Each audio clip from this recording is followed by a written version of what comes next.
அந்த பொம்மை தான் கல்யாணம் வேணுமா? நீ காதலிச்ச பொண்ணு கூட ஏதோ நீ எப்படிதான் கல்யாணம் பண்ணிக்கிற பார்க்கலான்னு சொல்லிச்சு. அதுதான் என்னை சாவடிச்சிச்சு மாமா.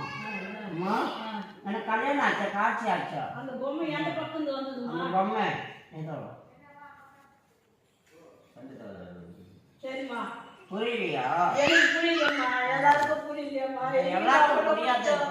சித்தி அவன் சொந்த பந்தத்திலம்மா. சித்தி சித்தி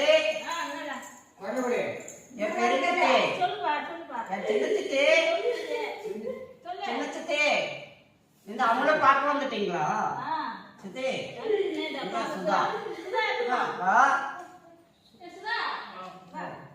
மாமா மாமா யார் மாமா? எங்க அக்கா? அக்கா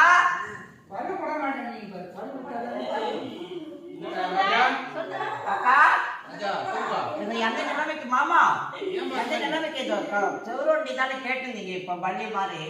நான் என்ன சொன்னேன்னு உங்களுக்கு தெரியலையா? அதிகம் மாறிட்டேன் என்னோட உடம்பு. நான் சாவக்கூடிய வயசா? என் சகோதரன் மூத்தவன் இருக்கும்போது இளையவன் செத்துடுவேன்னா கதியில மாறிட்டேன். எனக்கு இளையவனும் அவன் தான் மூத்தவனும் அவன் தான் சொல்லிட்டு அதுதான் நான் காப்பேன் சசின்னு சொல்லிட்டு. புரியலையா?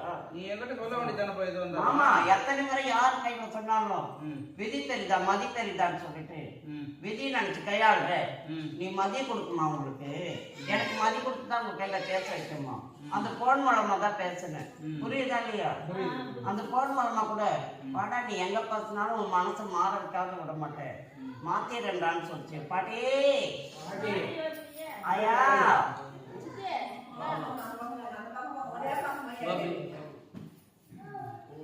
ஐயா ஐயா உட்காந்து கேளுங்க உட்காந்து. ஐயா என்னைக்கு வர போற? என்னைக்கு பார்க்க போற? என்னைக்கு பேச போற? வருது எங்க வீட்டுக்கு? அஞ்சலாயா சொல்லு ராஜா. அஞ்சலாயா 130 நாள் இருந்தேன். எல்லாரையும் பதவி எல்லாத்தையும் படித்து விட்டு நான் பதச்சிட்டேன்னா எந்த நிலைமையை பதச்சிட முடியாது. ஏதோ என்னோட உயிர் இருப்பாங்க என் மாமாங்க என்னோட அக்காங்க ஏதோ என் சித்திங்க என் பெரிய சித்தி என் சின்ன சித்தி சித்தி இந்த அமுல் ஏதோ இந்த அப்பு ஏதோ சந்தோஷம் இல்லா கதியில வாழ்ந்துட்டேன். ஏதோ என்னோட உயிர் தூக்கி போறதுக்கு நீங்க வந்துட்டீங்க. ஏதோ சின்ன அடி கூட அடிக்காத எங்க அப்பா ஏதோ என்னை முன்ன விட்டு பின்னாடி பார்த்தேன் எங்க அம்மா கேட்டதெல்லாம் வாங்கி தரேன் என்னுடைய மாமா